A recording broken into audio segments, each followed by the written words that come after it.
ओम शांति।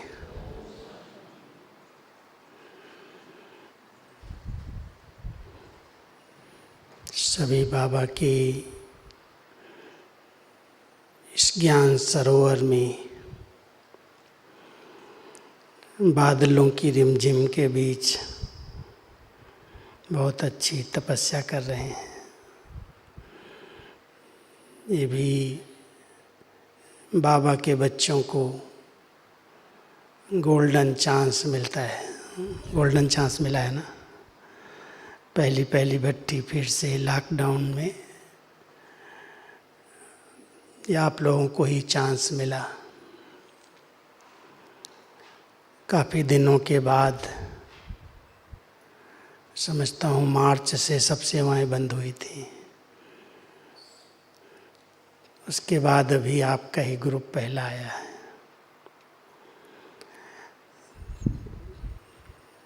तो सभी बाबा के घर का, एकांत का, इतने शुद्ध पवित्र वातावरण का, ज्ञान सरोवर में तो और भी कोई प्रकार की बाहर की हलचल नहीं है, कोई आवाज़ नहीं है। बहुत अच्छी तपस्या करो, बल भरो। वर्तमान समय की आवश्यकता है मनोबल की, क्योंकि कई प्रकार की ऐसी परिस्थितियाँ आती हैं जिनको शक्तिशाली आत्माएं ही पार कर सकती हैं, नहीं तो प्रश्नों में उलझ जाती है।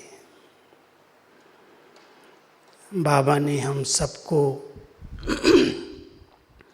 सर्वशक्तियों से संपन्न बनाया है, और वो सर्वशक्तियाँ विश्व कल्याण के लिए हैं, अपने लिए नहीं हैं। बाबा ने ये रुद्र ज्ञान यज्ञ रचा।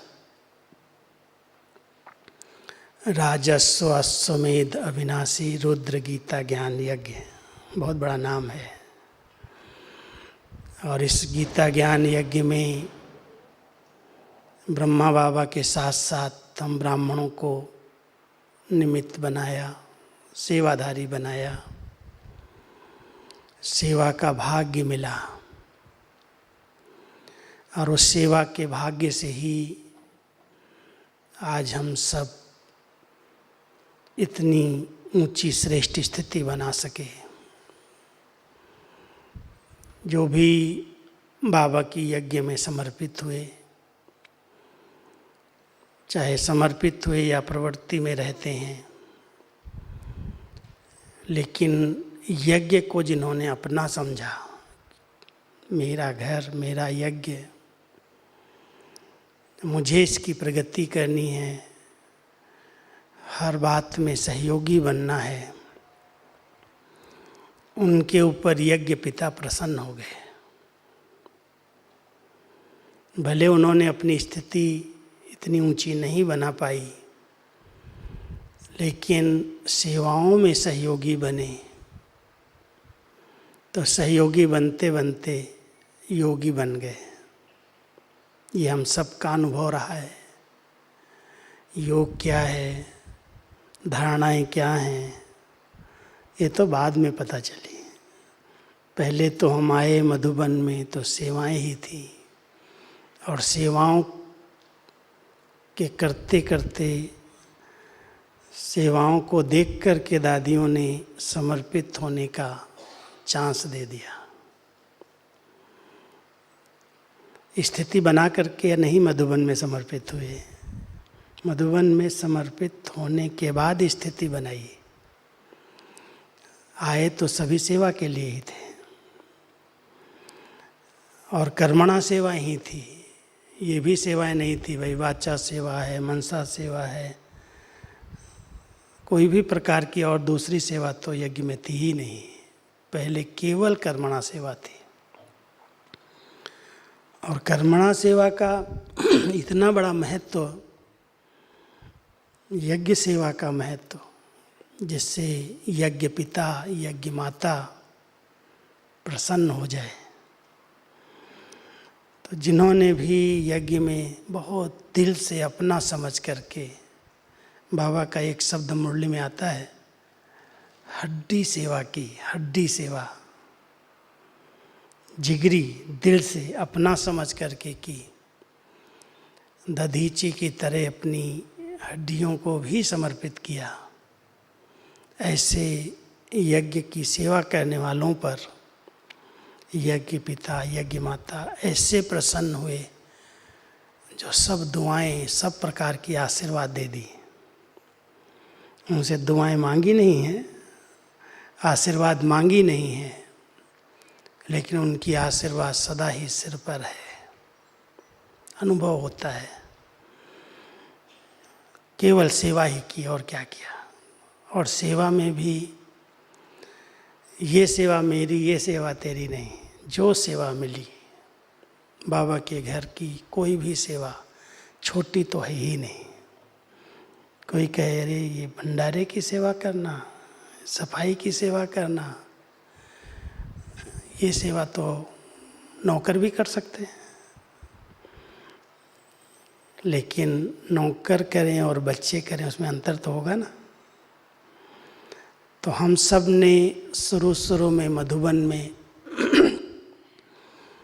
यज्ञ के अंदर हर प्रकार की कर्मणा सेवाएं की। उस समय नौकर नहीं थे, मजदूर नहीं थे हमारे पास, परिवार छोटा था। पांडव भवन में बहुत छोटा परिवार था। 100-150 अगर ग्रुप आ जाता था तो हम दादियों को कहते थे बहुत बड़ी सीजन है, इनको पानी गर्म करके देना, इनके लिए रोटियां बनाना चूल्हे पर। ये थोड़ी था हमारे पास स्टीम और ये आजकल जो सब साधन हैं साइंस के, कुछ नहीं था। लकड़ियां जंगल से आती थी, तौलते थे, उठाते थे गठरियाँ, और सब जगह वो लकड़ियों पर ही भोजन बनता था, पानी गर्म होता था एक ही जगह पर। और जो भी आता था उनको सुबह 4 बजे 3 बजे से लेकर के हमारी ड्यूटी लगती थी, पानी गर्म पहुंचा दो, ठंडा पानी पहुंचा दो, पानी पहले गर्म करो। तो सेवाएं की बहुत प्यार से की, अपना समझ करके ऐसे की जैसे कोई खेल करते हैं, हंसते हंसते, खेल खेलते खेलते। चाहे वो भंडारे में आटा गूंदने की सेवा हो, आटा गूंदने की सेवा में थोड़ी मेहनत थी, अभी तो मशीनें लग गई हैं, लेकिन उसमें बहुत प्यार मिलता था दादी का, भोली दादी का। आज देखो दादियों का नाम मुरली में नहीं आता, कोई कोई दादी का आता है, 2-4 का, लेकिन भोली दादी का नाम जरूर आता है। भोली दादी ने कभी ज्ञान योग न क्लास कराई है न कोर्स कराया है, मुरली क्लास में तो कभी गई नहीं है। मुरली क्लास के समय भंडारे में बैठी हुई है। जो भोजन बना है, जो बचा है रात का भी, वो सवेरे सवेरे उसको कैसे सेट करना है। एक भी यज्ञ की चीज़ नुकसान नहीं होनी चाहिए, व्यर्थ नहीं जानी चाहिए। कोई भी एक भी आत्मा बाबा के घर से असंतुष्ट नहीं होनी चाहिए। उसको किस प्रकार का भोजन चाहिए, कौन सी परहेज वाला भोजन चाहिए, भोली दादी बहुत ध्यान रखती थी। लाल ऐसे कहती थी, लाल बताओ तो क्या चाहिए तुमको, क्या खाओगे। बहुत प्यार से यज्ञ सेवा की, सबकी दुआएं ली। और शायद ही कोई ऐसी होंगी उस समय दादियाँ दीदियाँ जो भोली दादी के लिए सौगात न लाती हूँ। भले भोली दादी रखती नहीं थी, सब दादी को दे आती थी, लेकिन सबका प्यार, सबकी दुआएं उस आत्मा को मिली यज्ञ सेवा से। जितनी यज्ञ के प्रति समर्पित भाव, बाबा का यज्ञ है, बाबा के बच्चे यज्ञ में आते हैं, यज्ञ भंडारा भरपूर रहे, चलता रहे, कोई भी यहाँ से भूखा न जाए, चाहे वो रात को 12 बजे भी आए।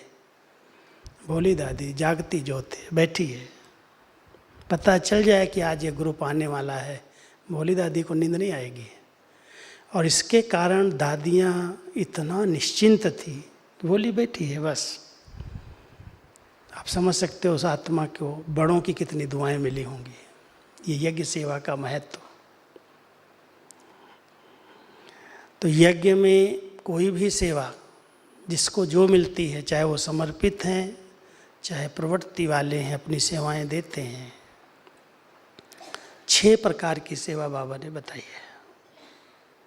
एक तो अगर कंचन काया बनानी है किसी को, कंचन काया माना इस शरीर को इतना स्वस्थ बनाना है, मजबूत बनाना है, तो यज्ञ की तन से सेवा जरूर करो। जब समय मिले, चांस मिले। भले हम देखते हैं माताएं अपने घरों में दूसरों से काम करवाती हैं, लेकिन सेंटर पर आकर के बर्तन मांजती हैं, सफाई करती हैं, मदद करती हैं भोजन बनाने में। घर में नहीं कभी किए, लेकिन सेंटर पर आएंगी, कहेंगी नहीं बाबा के घर में मैं कुछ सेवा करूं। तो तन की सेवा जिन्होंने बहुत दिल से की है, कोई छोटी सेवा भी कर लिया तो तन निरोगी बन गया। मैं तो एक बात हमेशा कहता हूँ कि इन कर्मेंद्रियों से गलत काम हुए हैं, हाथों से हुए हैं, आँखों से हुए हैं। जो भी कर्म हमने किया कर्मेंद्रियों से ही किया। अगर ये सब कर्मेंद्रियाँ बाबा के यज्ञ में सेवा में लग जाएं तो योग लगाने की मेहनत नहीं है। सेवा से कर्मेंद्रियाँ पावन बन गई। सेवा से कर्मेंद्रियों से पाप हुए और कर्मेंद्रियों से पुण्य कर लिए। बाबा के घर में बहुत प्यार से तन लगा दिया जिसने, उसका तन स्वस्थ हो गया, निरोगी हो गया। कर्मेंद्रियाँ जो उत्तेजित होती थी, आवेग वाली हो जाती थी, शीतल हो गई, पवित्र हो गई, स्वच्छ हो गई, तन शक्तिशाली हो गया। अगर कोई शरीर का कोई पुराना हिसाब किताब आया भी तो भी ऐसे महसूस था जैसे सूली से कांटा हो गया। दुख दर्द में उसको हाय हाय नहीं करनी पड़ी, बहुत प्यार से जैसे उस पेपर को पार कर लिया। तो बाबा के यज्ञ में हर एक को लक्ष्य रखना चाहिए कि मुझे कुछ समय तन से सहयोग देना चाहिए। चाहे वो प्रदर्शनी हो रही है, कोई प्रोग्राम हो रहे हैं, उसमें कुर्सियाँ ही बिछानी हैं। कभी कभी कोई सेंटर्स भावना वाले जहाँ होते हैं उनकी बात मैं नहीं कर रहा हूँ। एक बार मैं एक स्थान पर गया, प्रदर्शनी थी, बड़ा प्रोग्राम था, मैं गया था। तो मैंने देखा बहनें जो समर्पित सेंटर्स पर हैं वही सब कुछ कर रही हैं, भाई लोग देख रहे बैठे हुए हैं। तो मैंने कहा ये भाइयों का काम है ना, कुर्सी बिछाना, बैनर लगाना, ये करना, आप लोग क्यों करें, इनको क्यों नहीं करने देती हो? शायद हमने कहा इनको चांस नहीं दिया होगा। कहते ये लोग कुछ नहीं करते हैं, ये समझते हैं हम वीआईपी हैं। ऐसे वीआईपी स्टूडेंट होते हैं कई जगह पर, और कई जगह पे इतने निर्माण होते हैं, बड़ी बड़ी पोस्ट वाले। यहाँ पर एक बार एक पोस्ट वाला व्यक्ति आ गया, बड़ी पोस्ट थी, मैं जानता था उसको, एसडीएम की पोस्ट थी उसकी। बाबा का बच्चा बहुत प्यारा अनन्य था। तो हमारे पांडव भवन में उसको सेवा के लिए आया कि मैं कुछ समय छुट्टी लेके सेवा करूं। तो जो निमित्त थे उन्होंने ओम शांति भवन में सोचा ये जाएगा तो गाइड की सेवा करेगा, अच्छा है, भी पढ़ा लिखा है, वीआईपी है, तो पार्टियों को समझाएगा, अनुभव कराएगा तो अच्छा रहेगा। उसने तो बड़ी भावना से, शुभ भावना से उसको ओम शांति भवन में गाइड करने के लिए भेज दिया। और वो जो गाइड का कंट्रोलर भाई था, वो जब आया सेवाधारी तो उसको ये पता नहीं है कौन है। उसने पहले दिया उसको एक डंडा और कपड़ा, कहा ये सारे कांच साफ करो। बेचारा वो कुछ नहीं बोला, निर्माण था बहुत, लिया डंडा कपड़ा, सारे कांच साफ कर रहा था। तो जब कांच साफ कर रहा था तो अचानक मेरा जाना हुआ, उधर क्रॉस किया मैंने। तो मैं ऐसे देखा तो मेरा बड़ा आश्चर्य लगा, इतना बड़ा वीआईपी को ये कांच साफ करा रहा है, इसको पता नहीं है। तो वो भाई मेरे को कहता प्लीज़ मुझे बोलना नहीं, इनको बताना नहीं, नहीं तो मैं इस सेवा से वंचित हो जाऊंगा। कम से कम ये सेवा मुझे मिली है प्यार से, यज्ञ की सेवा है, चाहे कांच ही साफ कर रहा हूँ मैं, इतना दिल से कर रहा था, प्यार से कर रहा था। ये कितना निर्माण चित्त है। इसके पीछे 100, 200, 400 लोग घूमते हैं आगे पीछे, सिक्योरिटी होती है, पुलिस होती है, और ये बाबा के घर में कांच साफ कर रहा है। इस भाई को मैंने बाद में बुलाया, तुम इसको जानते हो कौन है? कहता नहीं मैं नहीं जानता, मुझे कोई बताया थोड़ी। बताया जब तो फिर डर गया वो। हमने डरो नहीं, भाई अपना है, डरना नहीं है, लेकिन पूछ लेना चाहिए कौन सी भाई को क्या सेवा देनी चाहिए। तो मैं देखा कि बाबा के घर में कई ऐसे निरहंकारी, नम्रचित, निर्माण चित्त आते हैं। भले लौकिक कितनी भी बड़ी पोस्ट हो, पद हो, बहुत बड़ा बिजनेसमैन हो, इस घर में जो सेवा मिले, बाबा के यज्ञ की सेवा, अपना समझ के तन लगाया तो उसका तन तो निरोगी हो जाएगा ना। भगवान पसंद नहीं होगा, खुद नहीं खुश नहीं होगा। यज्ञ पिता का यज्ञ, और उसमें ये बच्चा सेवा कर रहा है और दिल से कर रहा है, अपना समझ के कर रहा है, तो उसको दुआएं मिल गई। तो एक तन से सेवा किया, दूसरा तन और धन के बीच में मन आता है, तन मन धन। कई बाबा के बच्चे हैं जो हिसाब ही लगाते रहते हैं, हम इतना वहाँ जाएंगे, कितना देना पड़ेगा, कैसे चलेगा, क्या करना पड़ेगा। और कई हैं तो बड़े गुप्त रीति से, जो है बाबा के घर में बहुत दिल से प्यार से जो आया है वो बाबा के घर में कम से कम सफल हो जाए। इस हाथ से करें इसको भी पता न चले। ऐसे गुप्त बच्चे बाबा के जो हैं उससे यज्ञ चलता है, कोई आपके 500 1000 वालों से नहीं चल रहा है। गुप्त बच्चे, ये तो बहनें बताती हैं कि भाई बाबा के घर में चलते हो, आपका कुछ इतना आपके ऊपर खर्चा होता है। आज ऐसे ही स्थानों पर होटलों में जाओ तो एक दिन का किराया 5000 10,000, कितना खर्चा होता है, और आप बाबा के घर में आराम से रहते, खाते पीते हो, सब प्रकार की व्यवस्थाएं हैं, सुविधाएं हैं, तो आप अपने पर बोझ नहीं चढ़ाना। नहीं तो यज्ञ पिता के यज्ञ का बोझ चढ़ जाए हमारे ऊपर इतना खर्चा हो और उसके बाद हम इतना उसका रिटर्न न करें। बाबा तो बच्चों से मांगता नहीं है, बच्चे हैं, हम मालिक हैं, हकदार हैं, लेकिन समझ जरूर देता है। बाबा का यज्ञ बच्चों के सहयोग से चलता है। कभी कभी कोई वीआईपी आते हैं, इतनी सब व्यवस्थाएं हैं, इतना सब है, कहीं ऐसी भंडारी नहीं दिखाई देती, कहीं डोनेशन नहीं ले रहे हो, कोई यहाँ पर रेट फिक्स नहीं किया है, कैसे चलता है? तो पता बाबा साकार में क्या कहते थे? बहुत प्यार से एक शब्द उत्तर देते थे। मालूम है क्या कहते थे? साकार बाबा से अगर कोई पूछता था घर ये कैसे खर्चा चलता है, तो बाबा कहते थे यहाँ एक दूल्हे लाल का कुआं है। कुआं नया नया बना था पांडव भवन में, तो बाबा कहते थे एक दूल्हे लाल का कुआं है और उस कुएं से पैसा निकलता है। बेचारा मूंझ जाता था, कुएं से पैसा निकलता है। कहता जिसके इतने बच्चे कमाने वाले हैं उसके बाप से पूछते हो खर्चा कैसे चलता है? मेरे सब कमाऊ पूत हैं, सब कमाने वाले बच्चे हैं, सबका बिजनेस है। बाबा ने कोई का बिजनेस नहीं छुड़ाया, नौकरी नहीं छुड़ाई, आपका खेती बाड़ी नहीं छुड़ाया, कुछ तो छुड़ाया नहीं, छुड़ाया है कुछ? और जीवन इतना श्रेष्ठ बना दिया जो आपका व्यर्थ बच गया। जिसमें जा रहा था वो बचा लिया सबने, न कोई दिखावा है न कोई से भेंट है, इसी में तो खर्चा हो रहा है लोगों का। आज इसने इस शादी में इतना खर्चा किया है, इस प्रकार का खर्चा किया, मैं भी करूं।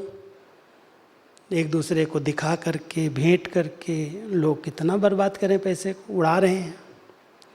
बाबा के बच्चे तो बहुत इकोनॉमी से, ये भगवान की अमानत है। क्योंकि हमने तो बाबा को कहा था, हे प्रभु जब आप आएंगे तन मन धन सब तेरा, ना लागे कुछ मेरा। वो तो भक्ति में कहा था, मूर्ति के आगे कहा था, और अभी तो साकार में आ गया है, वो सुनता है। तन मन धन सब तेरा कहा है, तो ये सब उसका है। अमानत तो उसने कहा संभालो बच्चे, मैं क्या करूँगा, ये मैं अमानत के रूप में तुमको देता हूँ। इस अमानत में ख़यानत नहीं करना, इसको कहीं भी व्यर्थ नहीं करना।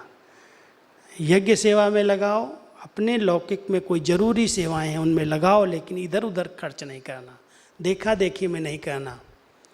तो हर एक का धन, चाहे वो गरीब से गरीब, बाबा के बच्चे कैसे हैं, गांव के अधिकतर हैं, गरीब हैं, कोई इतना तो पैसा पहले से साहूकारी वाला तो नहीं था। बाबा कहता मेरे बच्चे कोई करोड़पति अरबपति तो नहीं थे,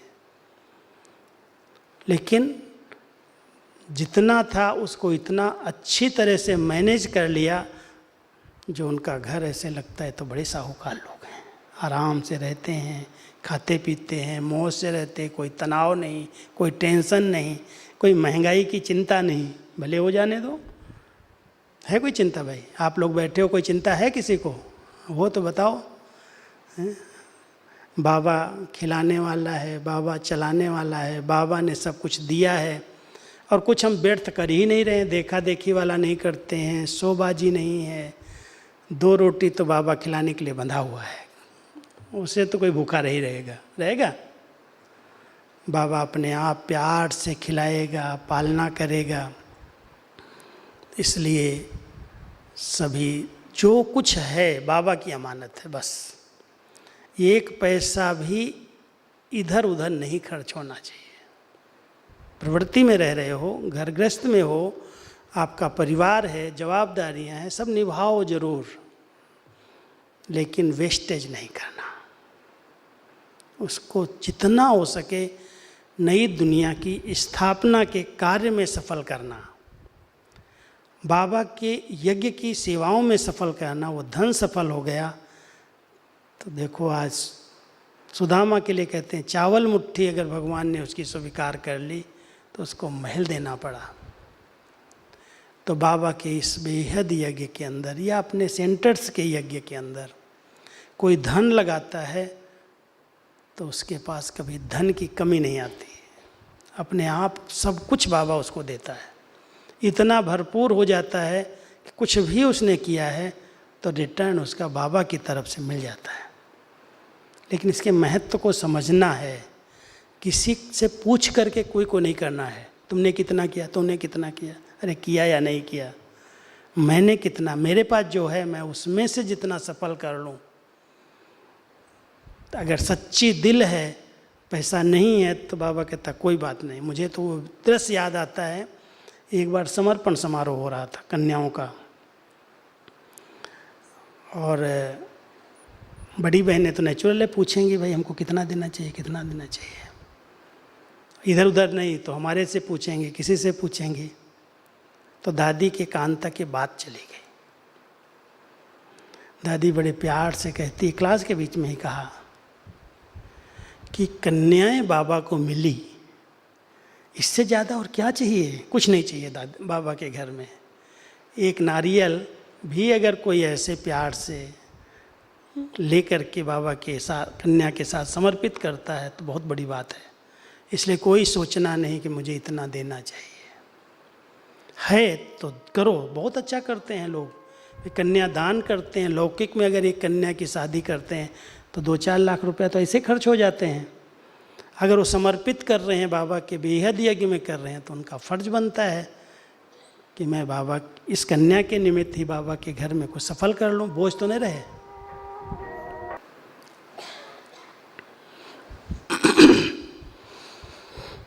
तो बाबा के सभी बच्चों के सहयोग से ये यज्ञ इतना भरपूर है, यज्ञ आगे बढ़ रहा है। जिस ज्ञान सरोवर में आप बैठे हो, जब ज्ञान सरोवर बन रहा था, वो दृश्य मुझे बार बार याद आता है।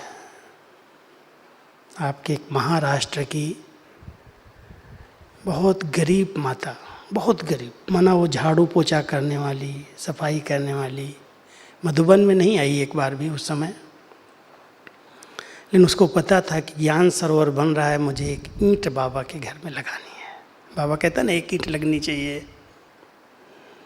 तो उसने एक ईंट के लिए बहुत मेहनत की, और जब उसकी दीदी मधुबन आने लगी तो एक छोटी अंगूठी बना करके सोने की वो अपनी दीदी को दे दिया उसने कि दीदी मेरी एक ईंट लगवा देना ज्ञान सरोवर में।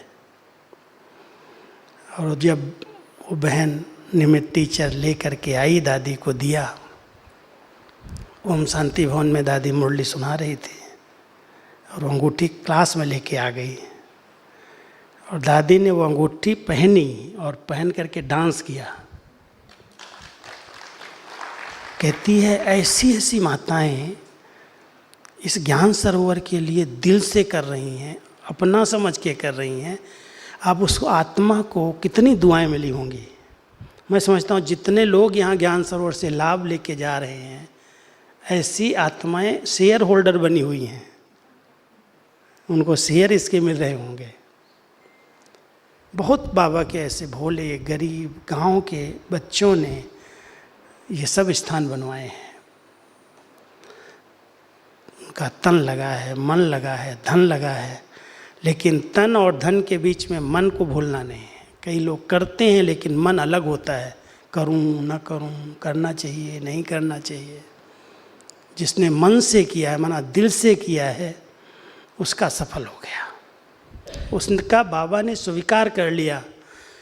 और कोई दे और 10 जगह वर्णन कर दे, नामाचार करना चाहे, मैं इतना सहयोगी हूँ, मैं इतना करता हूँ, मैं नहीं करूँगा, तो बाबा को ये मैं स्वीकार नहीं आता होता।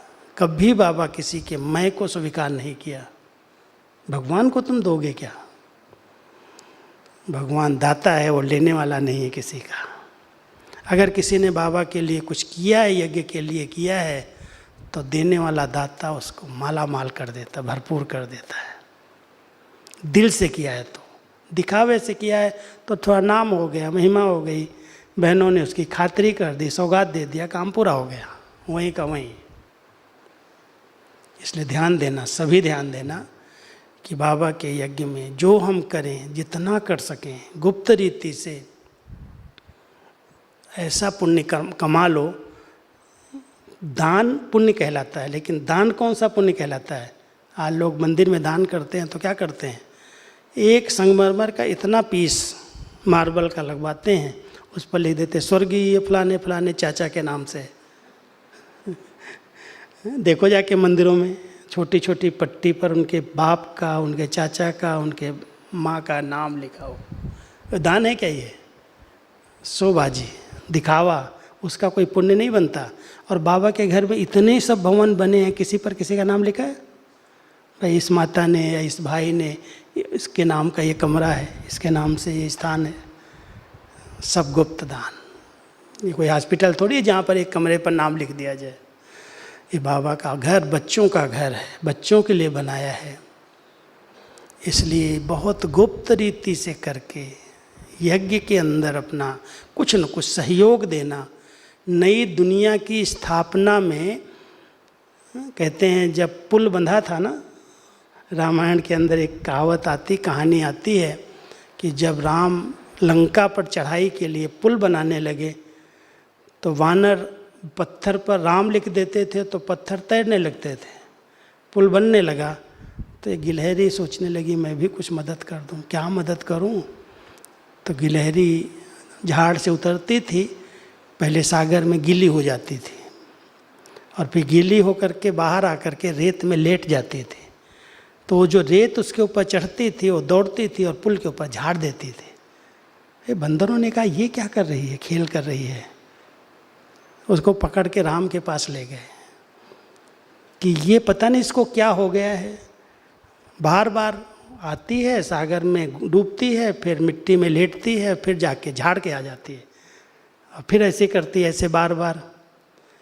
तो राम को बहुत प्यार आया, पूछा क्या कर रही थी तुम? बोला राम का पुल बंध रहा है, उसमें मैं मदद कर रही हूँ, इसके बिना वो ठहरेगा ही नहीं, मेरी मदद से पुल बनेगा।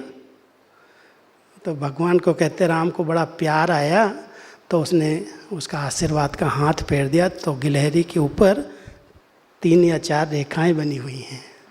कहावत है, ये सब कहानी है। माना गिलहरी को भी अक्ल है कि मुझे भी राम के पुल में कुछ मदद करनी है। और यहाँ पर खड़े कितने पढ़े लिखे लोग हैं, और जितने पढ़े लिखे हैं ना, जितने पैसे वाले लोग हैं, वो यही सोचते हैं कितना करना चाहिए या नहीं करना चाहिए। और जो गरीब हैं, भोले हैं, सच्चे हैं, उनको आता मैं ये कर दूँ, मैं ये कर दूँ, मैं ये कर दूँ।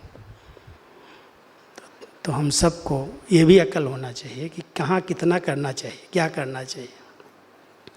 तो तन मन धन 3 प्रकार से यज्ञ की जिसने सेवा की, एक तरफ वो निरोगी बन गया, मन उसका बड़ा स्वस्थ है, मनोबल उसके अंदर है, और धन तो कभी कम पड़ता ही नहीं है।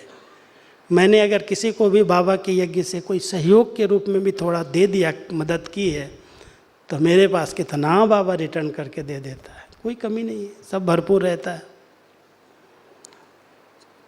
3 और बातें हैं जिसको बाबा कहते हैं मनसा वाचा कर्मणा। अब मनसा वाचा कर्मणा भी बाबा के कार्य में मुझे मददगार बनना है। मनसा जितनी शुद्ध है, पवित्र है, जितने अच्छे अच्छे विचार हमारे चलते, पॉजिटिव थिंकिंग जिसको कहते हैं, सकारात्मक चिंतन, शुभ विचार, वो यज्ञ की बहुत बड़ी सेवा करते हैं, मदद करते हैं। सबसे बड़ा जो विघ्न आता है वो आता है हमारे व्यर्थ और नेगेटिव विचारों का। कोई अच्छा काम हो रहा है, ये क्यों हो रहा है, इसको ऐसे क्या ज़रूरत थी, यहाँ फालतू खर्चा कर रहे हैं, भाई कौन कर रहा है, किस लिए कर रहा है, क्या हो रहा है, आपका उसमें क्या जाता है। लेकिन कईयों की आदत होती सोचने की, बहुत ज़्यादा विचार करने की। कई अपने आप को समझते हैं मैं बुद्धिमान हूँ, मैं इंजीनियर हूँ, मैं पढ़ा लिखा हूँ, इसलिए उनके मन में वो व्यर्थ बातें, व्यर्थ संकल्प, यहाँ व्यर्थ हो रहा है, ये क्यों किया, ये कैसे क्यों, नेगेटिव और व्यर्थ सोचते रहते हैं। अगर यज्ञ सेवा सच्चे करने वाले, सच्चे सेवाधारी हैं, समझते हैं कि यज्ञ पिता का घर, यज्ञ भगवान का है, और उसमें जो कोई कुछ कर रहा है उसके पीछे कुछ उसमें रहस्य है, मुझे बुद्धि नहीं चलानी है। इसलिए मनसा बहुत पवित्र, शुद्ध, सकारात्मक अगर रहेगी तो मनसा द्वारा बहुत बड़ी सेवा कर सकते हैं। सबसे बड़ा सेवा का साधन है पवित्र मन, शुद्ध संकल्प, उससे एक आभामंडल क्रिएट होता है। आप कुछ नहीं करो, लेकिन एक बहुत खुशी के, प्यार के, स्नेह के संकल्पों में बहुत ऐसे बैठ जाओ। कई बार मुरली के अंदर एक शब्द आता है, तुम शांति में बैठ जाओ तो शांति के प्रकंपन चारों ओर फैल जाएंगे। यही मनसा सेवा है। कोई यहाँ से बैठ करके मैं वहाँ सेवा कर रहा हूँ, वहाँ सेवा, ये कुछ सोचने की ज़रूरत नहीं। तुम अपने स्वरूप में स्थित होकर के बिल्कुल शांत मन से बैठ जाओ। ऐसे आपके जो आत्मा के 7 निजी गुण हैं, जब वो स्वरूप में आ जाएंगे तो वो गुण अपने आप चारों ओर फैलेंगे, कोई कमेंट्री की ज़रूरत नहीं है। अगर आप पवित्र स्वरूप आत्मा हैं, बहुत शुभ भावना संपन्न आत्मा हैं, और उसी शुभ भावना से, प्यार से शुभ संकल्प कर रहे हैं, तो क्या प्रकंपन चारों ओर नहीं फैलेंगे? लहरें जाती हैं, किरणें निकलती हैं। जैसे पावरफुल बल्ब लगा है, बल्ब वहाँ है लेकिन चारों तरफ उसकी किरणें, उसकी रोशनी फैल रही है। वो फैला नहीं रहा है, जल रहा है, चारों तरफ फैल रही है। ऐसे हम आत्मा अगर अपने स्वधर्म में स्थित होकर के किसी भी एक गुण को लेकर के, मैं शांत स्वरूप हूँ, मैं पवित्र स्वरूप हूँ, मैं आनंद स्वरूप हूँ, संकल्प किया और वो आनंद की लहरें चारों तरफ वातावरण में फैलने लगी। लेकिन वो स्वरूप बनना पड़ेगा, सिर्फ चिंतन नहीं करना। एक है सोचना, चिंतन में लाना, और एक है उसी स्वरूप में बैठ जाना। संकल्प चलाने की जरूरत नहीं। ये मनसा सेवा, और ये मनसा सेवा खुद के परिवर्तन के लिए, कोई विघ्न है उसके लिए, या यज्ञ सेवा के लिए, यज्ञ की वृद्धि और विस्तार के लिए शुद्ध पवित्र मनसा की बहुत ज़रूरत है। जहाँ यज्ञ के अंदर सेंटर्स पर कहीं पर भी विघ्न आते हैं, उसका मूल कारण है कुछ न कुछ आत्माएं नेगेटिव सोचती हैं, व्यर्थ सोचती हैं, उल्टा उल्टा सोच लेती हैं, और वो संकल्पों से वहाँ पर कोई न कोई विघ्न खड़ा हो जाता है। इसलिए अगर हम जवाबदार हैं, यज्ञ सेवा का महत्व हम समझते हैं, तो सबसे बड़ी सेवा है हम बहुत शुद्ध पवित्र संकल्प करें। सब कुछ अच्छा ड्रामा के अंदर है, मुझे सोचने की मना है, सोचना नहीं है कुछ भी। मैं तो ऐसे रहता हूँ यज्ञ के अंदर, मैं नहीं सोचता क्या हो रहा है। जो जवाबदारी है उसमें कोई नुकसान ना हो, फर्ज करता है, बनता है। लेकिन जहाँ जवाबदारी नहीं है वहाँ मैं अपने संकल्प चला करके अपनी बुद्धि को डिस्टर्ब नहीं करता। जिसकी जवाबदारी वो उसका जवाबदार है। अच्छे संकल्प करो, अच्छे वाइब्रेशन दो, उससे अपने आप अगर उस गलत हो रहा होगा तो उसको टच हो जाएगा कि ठीक नहीं हो रहा है, नुकसान हो रहा है। बोल करके तो वातावरण बिगड़ जाएगा, बोल करके तो दुश्मनी हो जाएगी आपस में। बहुत ध्यान देना है। यज्ञ सेवा करना, बाबा के यज्ञ की वृद्धि और विस्तार करने के लिए हर ब्राह्मण आत्मा के बहुत शुद्ध सकारात्मक पवित्र संकल्प चाहिए। और वो ओरा बनता है, आभा मंडल बनता है, जो कई प्रकार के विघ्नों को खत्म कर देता है। इसलिए कभी भी कोई भी बात देखो, लगता है गलत है, लेकिन बाबा ने कहा है गलत को गलत सोच करके गलत नहीं बनाओ। कहीं अगर आपकी जवाबदारी है, आपको लगता है, तो बड़ों तक वो बात दे दो, बस हल्के हो जाओ, लाइट हो जाओ। आप समझते हो ये मालिक बन करके मैं बाबा के यज्ञ का मालिक हूँ, रक्षक हूँ, तो बड़ों तक पहुँचा दो बस, फिर बालक बन जाओ, हल्के हो जाओ, लाइट। ये मालिक और बालकपन का अगर बैलेंस है तो आप बहुत हल्के रहेंगे, बड़े पॉजिटिव रहेंगे। जो कुछ हो रहा है सब में कुछ न कुछ कल्याण है।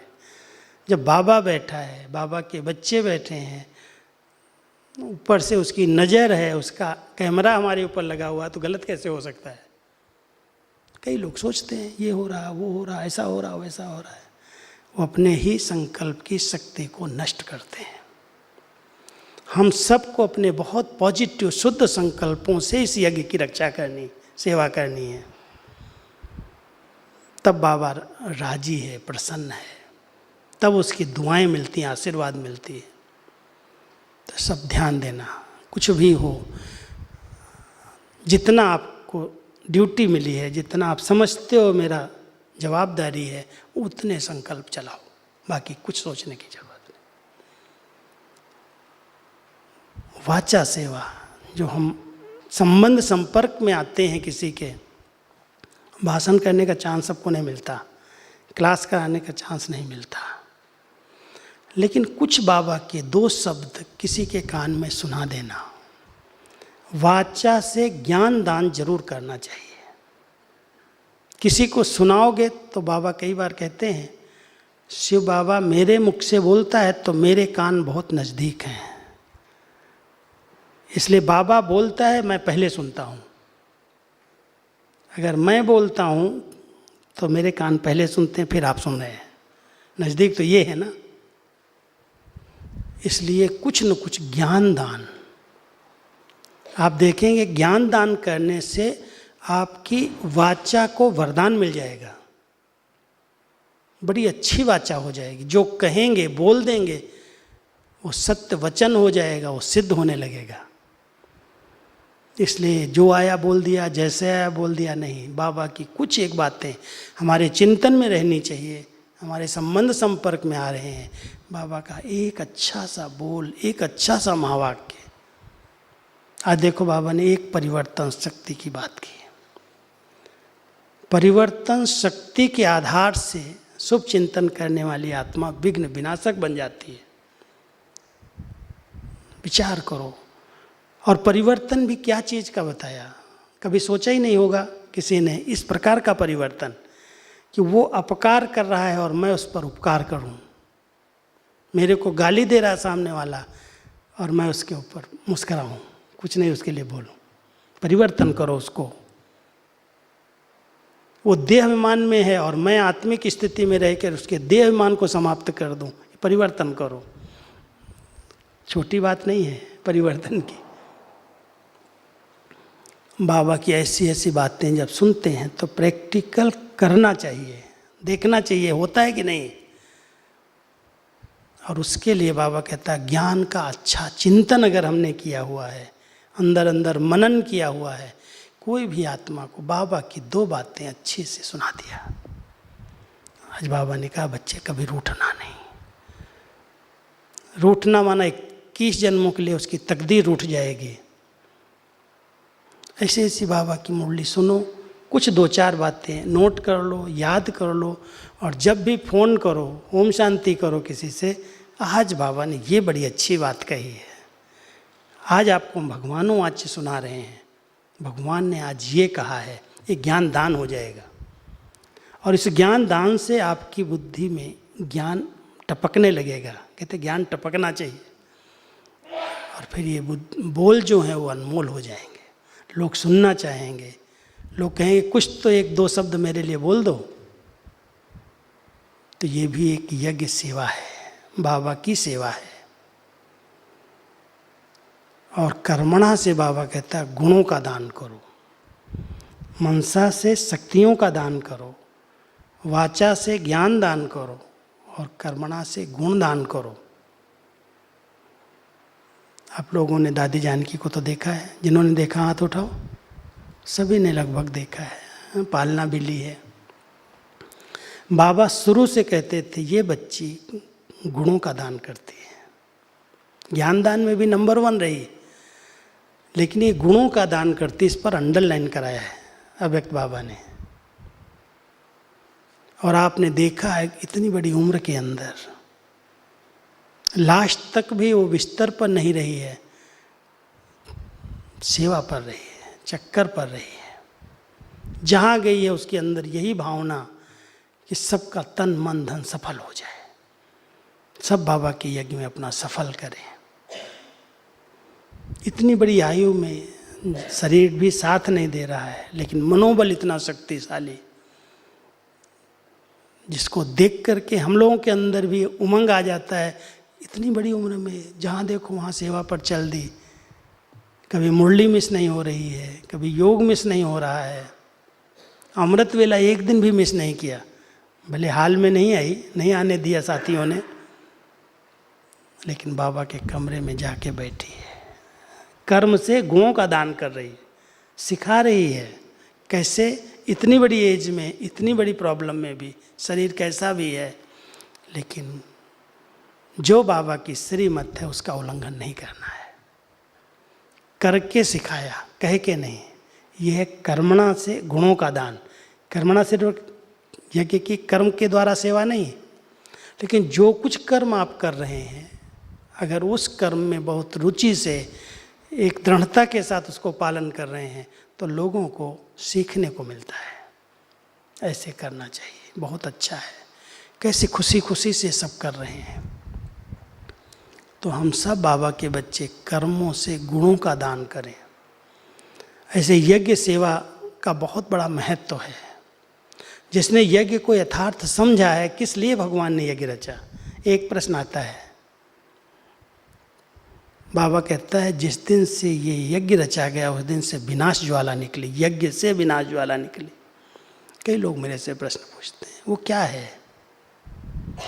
यज्ञ रचा गया है नए विश्व की स्थापना के लिए, और जब नया विश्व बनेगा तो साथ साथ ही विनाश की तैयारी कलयुग के। एटम बम, हाइड्रोजन बम, जिनका कोई नामो निशान नहीं था, 1936 में जब बाबा को ये दिखाई दिया है, ट्रांस में देखा है, साक्षात्कार में, ये सब इन्वेंशन शुरू हो गई, विनाश ज्वाला भड़क गई। एक तरफ शिव बाबा की स्थापना का कार्य प्रारंभ हुआ और दूसरी तरफ विनाश की तैयारियां हो गई। क्योंकि अगर बच्चे तैयार हो जाएंगे, सर्वगुण संपन्न, 16 कला संपूर्ण, संपूर्ण निर्विकारी, पावन बन जाएंगे, तो उनके लिए पावन दुनिया चाहिए। तो यज्ञ 2 कार्य कर रहा है। एक तरफ पुराने को ख़त्म करेगा और दूसरी तरफ नए को लाएगा, लेकिन नया लाने के पहले ये पुराना विनाश होगा। इसलिए कहते हैं यज्ञ से विनाश ज्वाला निकली। तो हम सब बाबा के यज्ञ में ऐसी तपस्या करें। कोई शंकर का ये पाठ नहीं, आँख खुली तीसरे नेत्र से विनाश कर दिया। बाबा कहता है इसके ऊपर तो बहुत दोष लग जाएगा, पाप लग जाएगा। आँख खोल दे और विनाश हो जाए, वो विनाश नहीं करता है।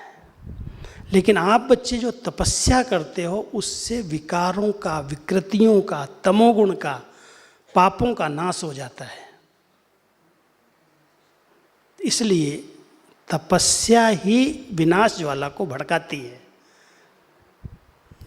योग जितना आप करेंगे, आपके जीवन में जितना परिवर्तन आएगा, संस्कार प्योर शुद्ध बनते जाएंगे, अशुद्धियों का विनाश हो जाएगा।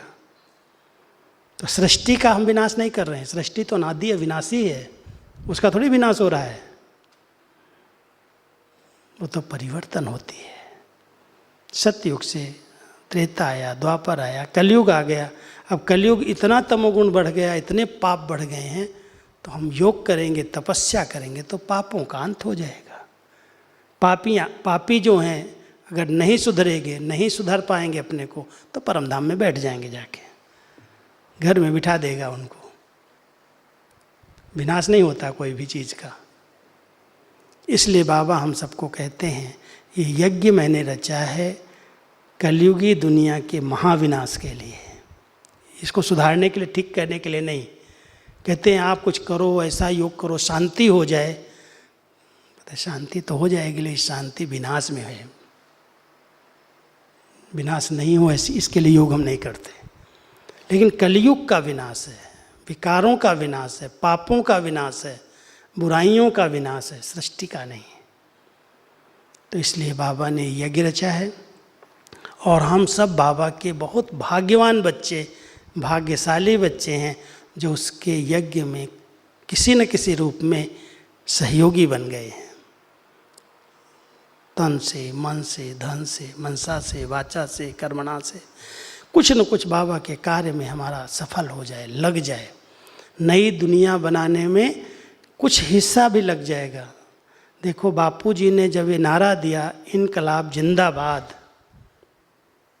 गांधी जी ने, तो उस समय एक दिन भी कोई जेल में चला गया स्वतंत्रता संग्राम में, तो उसको स्वतंत्रता सेनानी कहते हैं। और आज तक भी उसको फ्री सब कुछ मिल रहा है, ट्रेन का किराया मिल रहा है, उसको सब प्रकार की सुविधाएं दी जा रही, स्वतंत्रता सेनानी है। तो हम सब बाबा के, बापू के, शिव बाबा के सतयुगी दुनिया, राम राज्य जो रियल में आने वाली है, उसमें कुछ न कुछ सहयोग दे दें तो बन जाएगा बाबा हमको देने के लिए, रिटर्न करने के लिए। तो सतयुग का अगर राज्य भाग लेना है, ऊंच से ऊंच पद प्राप्त करना है, तो बाबा कहता है संगम पर चांस मिला है, किसी न किसी रूप में बाबा के यज्ञ की सेवा में सहयोगी बन जाओ। बस यज्ञ पिता प्रसन्न हो जाएगा, सब प्रकार से आपको माला माल कर देगा। ठीक है, तो सभी माला माल बनने वाले हैं ना। ओके, ओम शांति।